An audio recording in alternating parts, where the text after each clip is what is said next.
Alors, une petite indication, si vous faites du panneau photovoltaïque produit en France, le coût à la tonne de CO2 évité est de l'ordre de 10 000 euros. Vous devez payer 10 000 euros d'argent public pour éviter une tonne de CO2.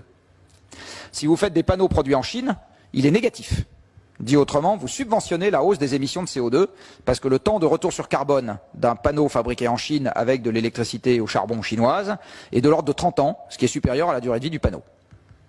Vous pouvez reprendre ça? Il faut de l'ordre de 30 ans. Vous allez fabriquer votre panneau en Chine avec de l'électricité à 8 ou 900 grammes de CO2 par kilowattheure. Et en France, vous allez déplacer de l'électricité de réseau française qui est en gros à 130 ou 140 grammes de CO2 par kilowattheure. Donc en gros, pour 1 kilowattheure d'électricité chinoise que vous utilisez pour fabriquer le panneau, il faut que vous en récupériez 6 à 8 une fois que le panneau est installé en France. Il se trouve que la quantité de kilowattheure nécessaire pour faire le panneau est de l'ordre de 3 ans de fonctionnement du panneau. Donc si vous devez récupérer, en l'occurrence c'est plutôt 8 fois plus d'électricité en France que ce que vous avez consommé en Chine, ça veut dire que 3 fois 8, 24, vous êtes à 25, et plus vous mettez le système autour, vous êtes à 30.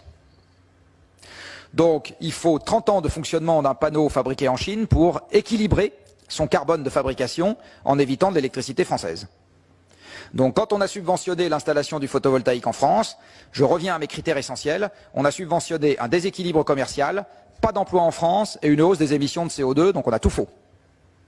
Et un déséquilibre des finances publiques. Tout faux, sur toute la ligne. Et je suis écolo. Je suis soucieux de préserver un monde stable pour mes enfants. C'est ça, pour moi, la définition de l'écologie. C'est préserver un environnement stable dans lequel mes enfants pourront mener une vie à peu près sympathique. Donc, qu'il y ait encore des ressources biologiques, qu'il y ait encore un climat à peu près stable et qu'il y ait encore des sources d'énergie qu'on puisse utiliser. Et le monde a toujours été avec des risques. Il l'était avant, il le sera demain. L'idée qu'on va supprimer tous les risques partout et tout le temps est une vue de l'esprit. Et vous avez dit pour le renouvelable, attention Ce que je dis pour les renouvelables, c'est qu'elles ne se valent pas toutes. Donc il faut être sélectif avec un critère de bonne gestion. Dit autrement, si vous êtes intimement persuadé que justement la contrainte va nous mettre dans une situation de finances difficile, c'est là que vous devez faire particulièrement attention à l'efficacité de la dépense budgétaire. Donc, mettre des poêles à bois dans les maisons de campagne après les avoir isolées, excellente idée. Énergie renouvelable.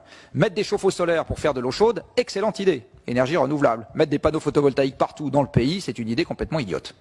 Donc il ne faut pas avoir l'idolâtrie des renouvelables pour les renouvelables, il faut être sélectif dans ce qu'on fait et comprendre pourquoi on le fait. C'est ça que je suis en train de dire.